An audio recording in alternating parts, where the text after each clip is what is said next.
I happen to be a lover of archery.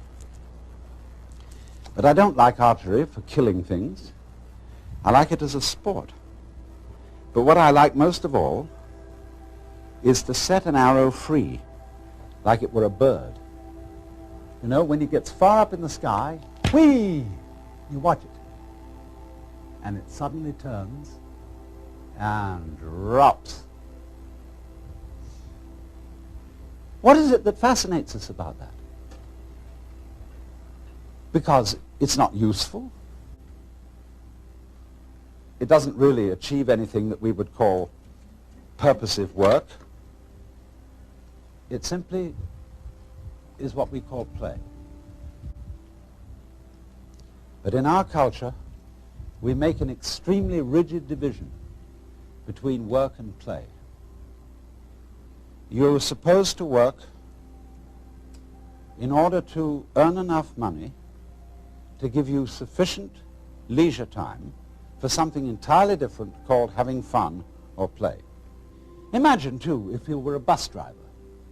Bus driver is ordinarily considered an absolutely harassed person.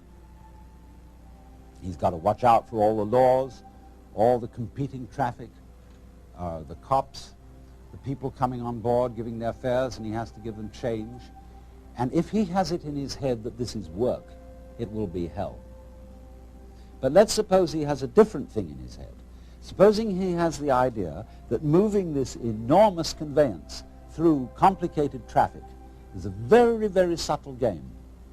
And he has the same feeling about it that you might have if you were playing the guitar or dancing.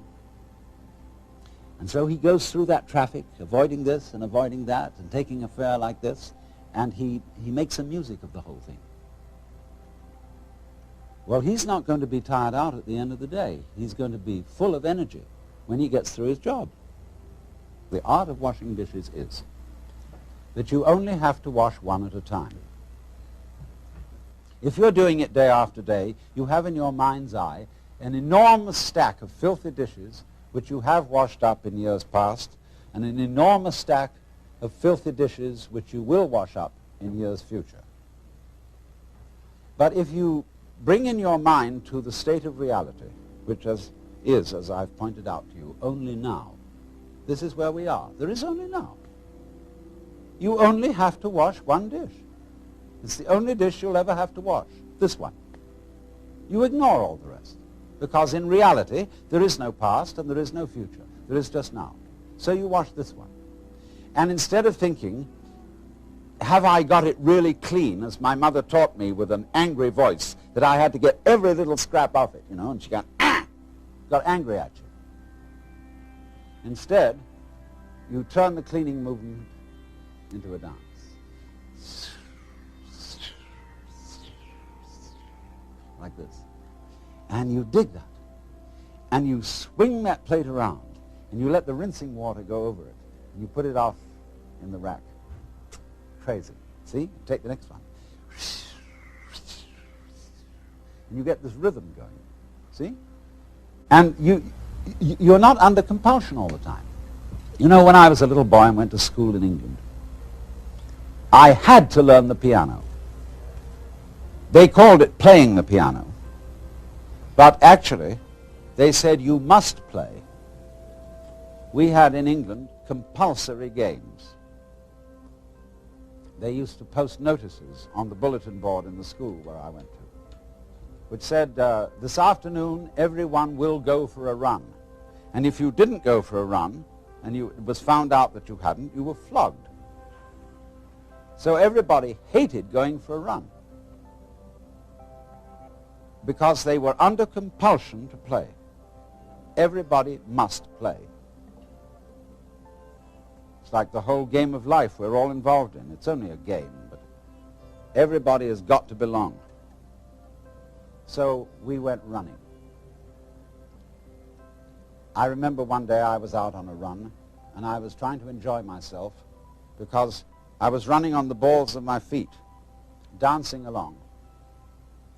And a fellow came up behind me who was running on his heels.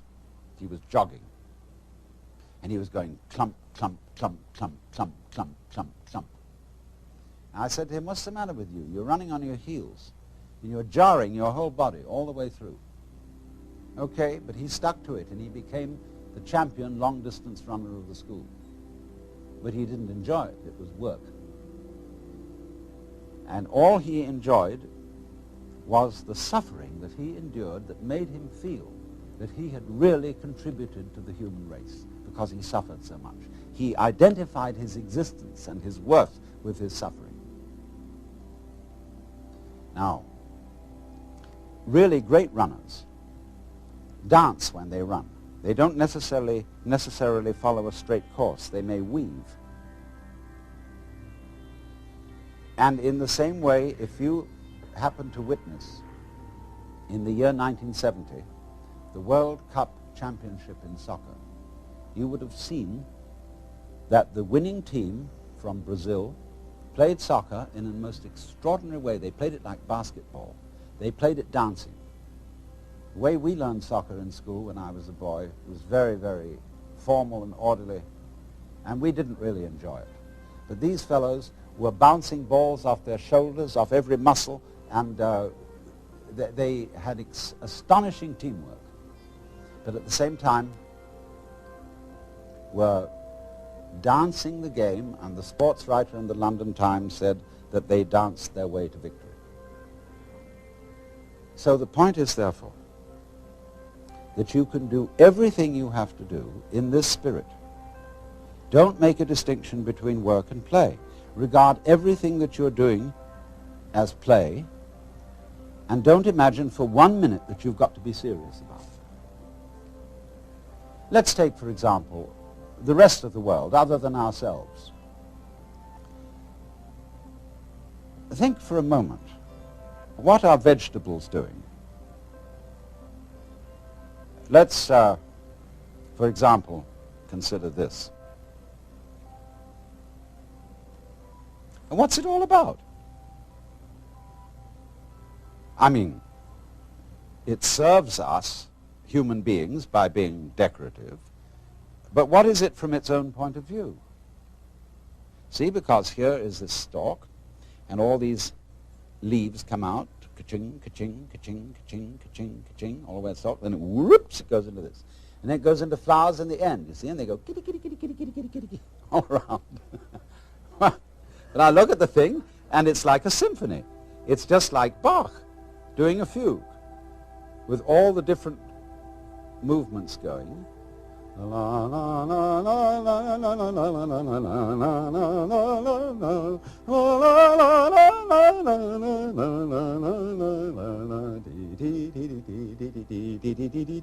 that's what it's about. Well, you say, it's using up air, it's using up energy, it's really not doing anything except being ornamental. And yet here's the whole vegetable world. Not only cactus plants like this, but all trees, roses, tulips, and edible vegetables, cabbages, celery, lettuce. They're all doing this dance. And what is it all about? Why do they do it? Well, we say, one must live. It's necessary to survive. You know, you really must go on. It's your duty. It's your duty to your children. But you see, the thing I feel is if you bring up your children that way and tell them that they ought to be grateful to you because you're doing your duty towards them, they will learn to bring up their children in the same way, and everybody will be depressed. There really is no necessity to go on living. We think, you know, it's part of our Western philosophy, that we think we have a drive to survive, that we must go on living. Because some big daddy said to us, you got to go on living, see? And you better make it, or else. Well, I've already explained to you on this show that the fear of death is completely absurd. Because if you're dead, you've got nothing to worry about. So you'll be all right. So in the same way, you must not No, I don't want to use that word, must not. Because I'm not trying to talk to you as an authority. I'm trying to talk to you as somebody who's opening your mind up, a helper, not a father figure. This thing here, this plant, I'm quite sure it doesn't say to itself, you ought to go on living. You've got an instinct to survive, which is something other than yourself and which you have to obey. See, I don't think of my own instincts as drives, which is the proper psychological term for them nowadays. I think of my instincts as myself. I don't say, excuse me, but I have an unfortunate desire to reproduce myself, and therefore I'm sexy, and would you please accommodate me? I don't say, excuse me, but I have to eat, and really it's absolutely necessary that I eat. I say, on the contrary, hooray! I am this desire to make love, and I am this desire to eat. It's not something else that pushes me around, it's me. Well, all right, but it doesn't have to go on. I don't feel so compelled that if it were to stop, well, if it were to stop, if I were to be killed, that would be another scene. That would be a different form of the dance. If I'm in pain, people say, don't scream, don't cry, because screaming or crying is a perfectly natural reaction to pain. When a baby is first born, they cut the umbilical cord and somebody smacks it on the bottom, and the baby, yeah! See? That's the first thing in the world. There is in Zen Buddhism a koan which says that when the Buddha was born, he suddenly stood up and announced, above the heavens and below the heavens, I alone am the world-honored one.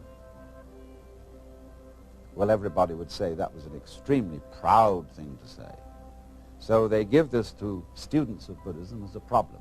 How could it be that the Buddha, as a little baby, was so proud as to make this pompous statement when he was born? And if you understand the problem correctly, you answer, see? Because that is the perfectly natural response to the painful event of being born into this world. But thereafter, we always say, baby, don't you cry. Shut up. We don't like to hear babies crying. Shut up. And therefore, we stamp out in human beings their natural release from the problem of pain. If you're in pain, cry. And if you can't do that, then pain is your problem. But if you can cry, and if you can let go in that way, pain is no problem. And if you get the shudders at death, the idea of death, the idea of not being here anymore, just get those shudders and dig them. Because the shuddering, isn't it curious? We sometimes say, you remember that song that said, I am not shivering cause I'm cold. I am not shivering cause I'm cold. I am not shivering cause I'm cold. I am just shivering with delight. You know, when we get the shivers of delight. So all these emotions that we have, the emotions of uptightness, dread, shivers, horrors, can be interpreted in other ways. But we interpret them in a negative way so long as we are under the sense that you absolutely must go on living. Now you see, living, like this plant, is something spontaneous. In Chinese, the word for nature is zhiran, which means that which happens of itself, not under any control of an outside boss.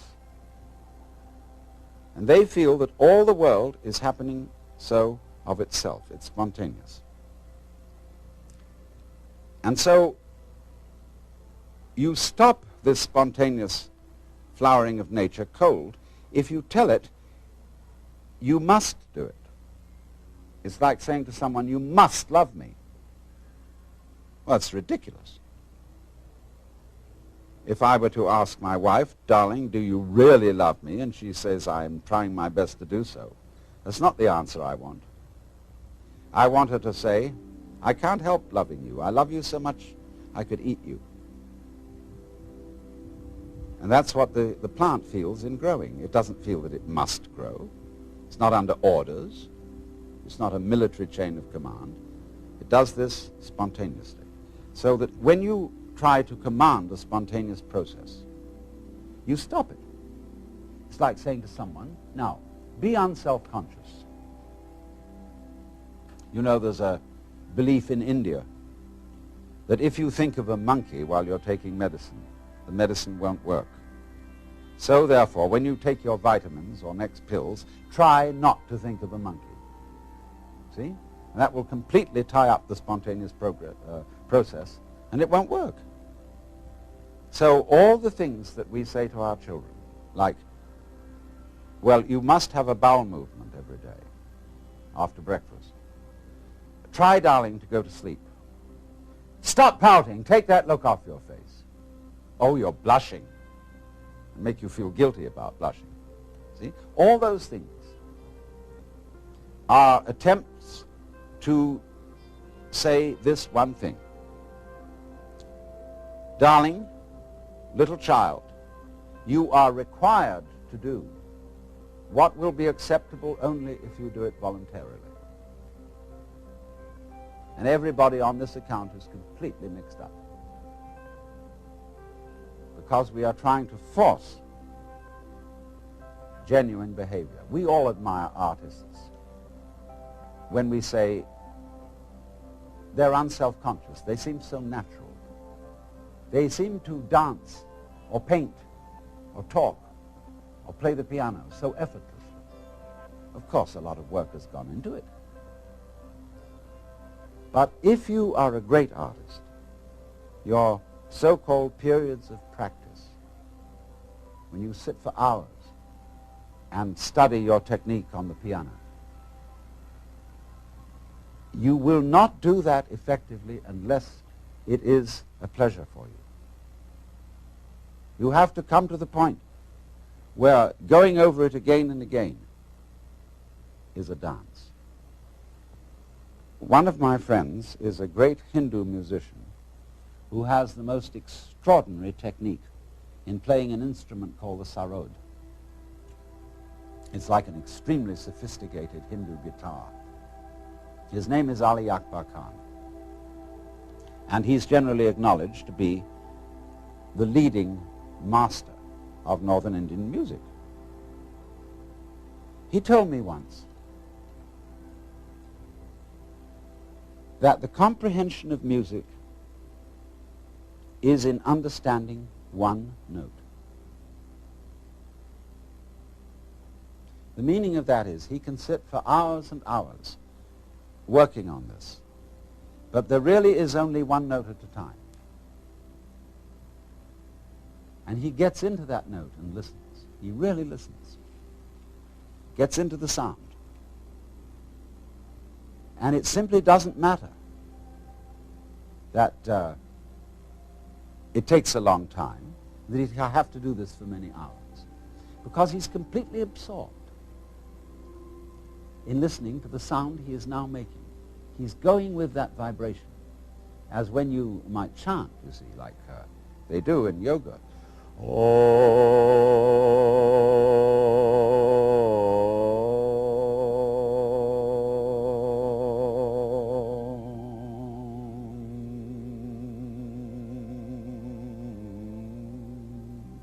You can keep that up for hours.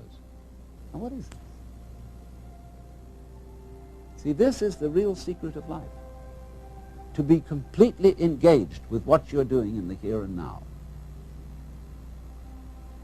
And instead of calling it work, realize that this is play. In Hindu philosophy, the whole creation is regarded as the Vishnu Leela. That means the play of Vishnu. Leela means dance or play, and from it we get our word lilt. They also, in Hindu philosophy, call the world an illusion. And in Latin, the root of the word illusion is ludere, to play. Because all this going on, the swinging of the ball, the pattern in which the flower goes, is just to swing. And if you take it seriously and say, are you doing anything useful? Useful for what? Useful to go on. But if you take that attitude to going on becomes a drag. Survival becomes a sweat, and it's not worth it. And if you teach your children, and they'll imitate you, they'll treat survival as a sweat which they have to undergo, they have to keep going on, and they'll teach their children to do it, and the whole continuation of the human race will be a drag, which is in fact what it's become because of this attitude. And this is the reason why we've invented the atomic bomb and are preparing to commit suicide. Because we think we must happen. And to the degree that we think we must happen, we hate it. And are going to bring it to an end. And stop it. So I was about to say seriously, but I'm going to change my words and say sincerely suggest.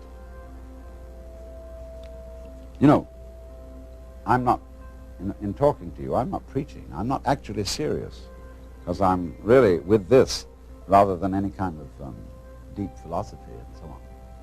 So I suggest to you sincerely. G.K. Chesterton once said that the angels fly because they take themselves lightly.